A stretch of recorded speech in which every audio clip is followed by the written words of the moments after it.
એક મહત્વના સમાચારની વાત કરીએ તો કુંવરજી હળપતિ ફરીથી ભાજપમાં જોડાય તેવી શક્યતા છે। રાજકીય કારકિર્દીનો પ્રારંભ કોંગ્રેસથી કરનારા કુંવરજી હળપતિ કોંગ્રેસ તરફથી ધારાસભ્ય પણ રહી ચૂક્યા છે। તો તેઓ જોડાઈ ગયા છે। કુંવરજી હળપતિ ફરી ભાજપમાં જોડાઈ ગયા છે અને અગાઉ સુરત જિલ્લામાં કોંગ્રેસના તેઓ ધારાસભ્ય હતા। તેઓ ભાજપમાં જોડાઈ ગયા છે। એક્સક્લુઝિવ આ દ્રશ્યો કોંગ્રેસ છોડી હળપતિ ભાજપમાં જોડાયા છે અને ત્યારે સુરતમાં કોંગ્રેસને ખૂબ મોટો ફટકો પડ્યો છે। કુંવરજી હળપતિ ફરીથી ભાજપમાં જોડાઈ ગયા છે। રાજકીય કારકિર્દીનો પ્રારંભ કોંગ્રેસથી કરનારા કુંવરજી હળપતિ કોંગ્રેસ તરફથી ધારાસભ્ય પણ રહી ચૂક્યા છે। જો કે પછી તેઓ ભાજપમાં જોડાયા હતા। ભાજપે કુંવરજી હળપતિને નિગમના ચેરમેન પણ બનાવ્યા હતા। હજુ વધુ માહિતી મેળવીએ અમારા સંવાદદાતા તેજસ મોદી પાસેથી। તેજસ, જે રીતે કુંવરજી હળપતિ ભાજપમાં ફરીથી જોડાઈ ગયા છે, કોંગ્રેસને કેટલો મોટો ફટકો પડ્યો? છેલ્લા કેટલાક વર્ષથી કુંવરજી હળપતિ ભાજપમાં હતા, પરંતુ લોકસભા ચૂંટણી પહેલા તેમને સસ્પેન્ડ કરવામાં આવ્યા હતા। 2012 સુધી તેઓ ધારાસભ્ય હતા કોંગ્રેસમાં। ત્યારબાદ તેઓ નિષ્ક્રિય થઈ ગયા હતા અને વારંવાર તેમણે ઉપર રજૂઆત પણ કરી હતી કોંગ્રેસના મોવડી બંધને, પરંતુ કોંગ્રેસ મોવડી બંધને તેમની વાત ન સાંભળતા આખરે તેમને કોંગ્રેસ છોડીને ભાજપમાં એન્ટ્રી કરી હતી। ભાજપમાં તેઓ જ્યારે ભાજપમાં સામેલ થયા હતા ત્યારે તેમને બોર્ડ નિગમના ચેરમેન પણ બનાવવામાં આવ્યા હતા, પરંતુ ત્યારબાદ ફરી વખત લોકસભાની ચૂંટણી પહેલા તેમની સામે પક્ષ વિરુદ્ધ કામગીરી કરવામાં આવતી હોય તેવો આક્ષેપ કરીને તેમને 6 વર્ષ માટે સસ્પેન્ડ કરવામાં આવ્યા હતા। ફરી વખત આજે તેમને ભાજપમાં ફરીથી તેમનો પુનઃ પ્રવેશ કરવામાં આવ્યો છે। આ જે વિસ્તાર છે તે જરૂરથી હળપતિ આદિવાસીઓનો વિસ્તાર છે અને આદિવાસી વિસ્તારમાં ખાસું મોટું પ્રભુત્વ છે, પરંતુ કોંગ્રેસને આમ તો ફટકો કહી શકાય છે, કારણ કે હળપતિ કોંગ્રેસના વોટ જરૂરથી તોડશે અને છેલ્લા કેટલા સમયથી કોંગ્રેસના જે સ્થાનિક નેતાઓ છે તે જે રીતે એક્ટિવ થયા છે અને ખાસ કરીને ભાજપના ઘણા બધા નેતાઓ અને ખાસ પૂર્વ ધારાસભ્ય છે તે પણ ભાજપ છોડીને કોંગ્રેસમાં ગયા છે। એટલે જે બેલેન્સ કરવા માટે કુંવરજી હળપતિને ફરી એક વખત ભાજપમાં પ્રવેશ કરાવ્યો તે ગણી શકાય છે। ભાજપને જરૂરથી ફાયદો છે, કારણ કે 2019ની જે લોકસભા ચૂંટણી આવી રહી છે તેમાં કુંવરજી હળપતિના પ્રવેશથી જરૂરથી જેને સમીકરણો બદલાશે અને તેમને ફાયદો થશે। જી જી, આભાર તેજસ માહિતી આપવા બદલ। તો કુંવરજી હળપતિ જે ફરીથી ભાજપમાં જોડાઈ ગયા છે, જેના કારણે કોંગ્રેસને ખૂબ મોટો ફટકો પડ્યો છે સુરતમાં।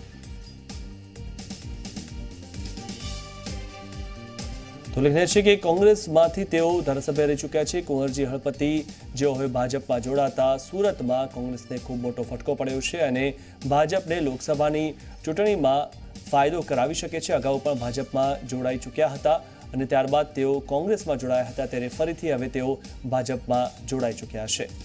તો આજે સીધા લાઈવ દ્રશ્યો જે સુરતથી આપ જોઈ રહ્યા છો, એક્સક્લુઝિવ દ્રશ્યો, જેમાં કુંવરજી હળપતિ ભાજપમાં જોડાઈ જતા ભાજપનું જે સંગઠન છે સુરતનું તેમાં મજબૂતાઈ આવી, જ્યારે કે કોંગ્રેસને સુરતમાં ફટકો પડ્યો છે। તો કોંગ્રેસમાંથી તેઓ ધારાસભ્ય પણ રહી ચૂક્યા છે અને થોડાક સમય પહેલા જ તેઓ ભાજપ છોડીને કોંગ્રેસમાં જોડાયા હતા, ત્યારે ફરીથી હવે તેઓ ભાજપમાં જોડાઈ ચૂક્યા છે।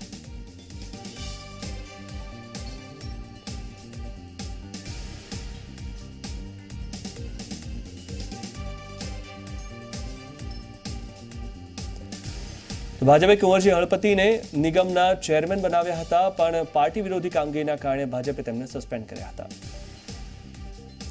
તો કોંગ્રેસ તરફથી તેમને સસ્પેન્ડ પણ કરવામાં આવ્યા હતા। 6 વર્ષ માટે તેમને સસ્પેન્ડ કરાયા હતા અને ફરી એકવાર તેઓ ભાજપમાં જોડાયા છે। ત્યારે કહી શકાય કે પક્ષ પલટો અવારનવાર તેઓ કરતા રહ્યા છે। પહેલા કોંગ્રેસ, ત્યારબાદ ભાજપમાં જોડાયા અને ફરી કોંગ્રેસમાં ગયા, ત્યારબાદ ફરી હવે ભાજપમાં જોડાયા છે। તો કેસરીઓ ખેસ પહેરાવીને ભાજપમાં તેમનું સ્વાગત પણ કરવામાં આવ્યું, જેના એક્સક્લુઝિવ દ્રશ્યો આપ જોઈ રહ્યા છો। તો મંચ પર તમામ ભાજપના અગ્રણી ઉપસ્થિત હતા અને તેમની હાજરીમાં તેમને કેસરીઓ તેમણે ધારણ કર્યો છે।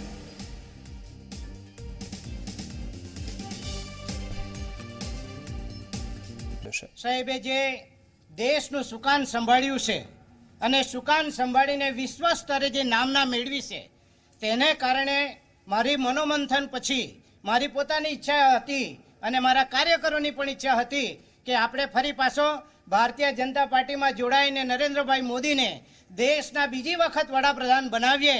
એટલા માટે હું આજે મારા કાર્યકર સાથે જોડાયો છું અને નરેન્દ્રભાઈ મોદી સાહેબની જે કામ કરવાની પદ્ધતિ છે એ પદ્ધતિ મેં જોઈ છે। મારા ગરીબ હળપતિઓ હોય, આદિવાસીઓ હોય, ઘરની ચિંતા કરીને એમણે જે મકાનો આપ્યા છે એ મકાનો અદ્ભુત છે અને મેં પણ ચેરમેન તરીકે કામ કામગીરી જે દક્ષિણ ગુજરાતમાં કરી છે એ અદ્ભુત કામગીરી હતી અને તેને કારણે અને મારા બંને કેબિનેટ મંત્રી ભાઈ ઈશ્વરભાઈ અને ગણપતભાઈ અને દિલીપભાઈના સાનિધ્યમાં હું ખાતરી આપું છું કે બારડોલી 23 લોકસભા કોઈ પણ ભોગે અમે ભારતીય જનતા પાર્ટી લગભગ હું માનું ત્યાં સુધી 1.5 લાખની મેદની સાથે અમે બહુમતી લીડ સાથે આ સીટ કબજે કરીશું. આજે મારી સાથે માજી કામરેજના ડિરેક્ટર ભાઈ નિલેશભાઈ મૈડા પણ છે. મારી સાથે મૈડા સમાજના લોકો છે, કોળી પટેલ સમાજના લોકો છે, ચૌધરી સમાજના લોકો છે, ગામિત સમાજના લોકો છે અને બધા જ સમાજના આગેવાનો મારી સાથે આજે અમે લગભગ 50 થી વધુ કાર્યકર જોડાઈ જઈએ છીએ.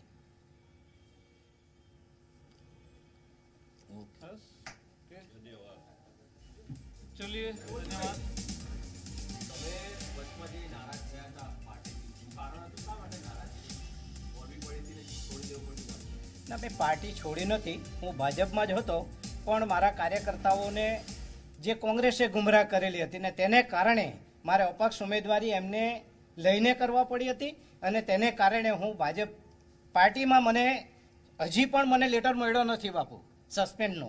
એટલે હું સસ્પેન્ડ હતો કે નહીં હતો એ મને ખબર નથી ને તમામ કાર્યકરો મારી સાથે જોડાયા છે આજે. હા, અપક્ષ ઉમેદવારી મેં કરી હતી. ના ના, અપક્ષ તરીકે કરી હતી. ના ના, પાર્ટી મંજૂરી ના આપે. તમે પાર્ટીમાં હતા તો ફરીથી આજે પુનઃ તમારો પ્રવેશ કેવી રીતે? હું પાર્ટીમાં અપક્ષ લડ્યો એટલા માટે ફરીથી પાછો પુનરાવ મને જોડ્યા છે. મુદ્દાનો પ્રશ્ન એ છે કે તમને સસ્પેન્ડ કરવામાં આવેલા કે નહીં, એટલે ભરતસિંહભાઈને બી કદાચ વધારે ખબર હોય તો એ બી જવાબ આપે. એ જે તે વખતે સસ્પેન્ડ કર્યા હતા જ, પણ ફરીથી મેં કીધું એમ હવે એમને ફરીથી પાર્ટીમાં આવવું છે ત્યારે આગળ પણ મેં કીધું છે કે મારી સાથે જ્યારે એમની વાત થઈ, ગણપતભાઈ સાથે વાત ઈશ્વરભાઈ સાથે થઈ, ત્યારે એમણે આ ભાવ વ્યક્ત કર્યો હતો. એમના મનમાં પણ હતું કે ભારતીય જનતા પાર્ટી જે રીતે નરેન્દ્રભાઈ કામ કરે છે, ગરીબ માટે કામ કરે છે, એ ભાવ સાથે એમને પાછું આવવું હતું. એટલે અમે ચર્ચા કરીને આ નિર્ણય લીધો છે અને અમે આવકારીએ છીએ.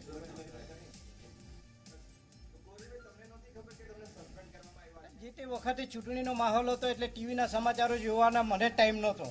તમે આના માટે જાણીતા છો કે તમે ગમે તે ગુલાટ મારી દો. ગુલાટ મારવાનો કોઈ સવાલ જ નથી.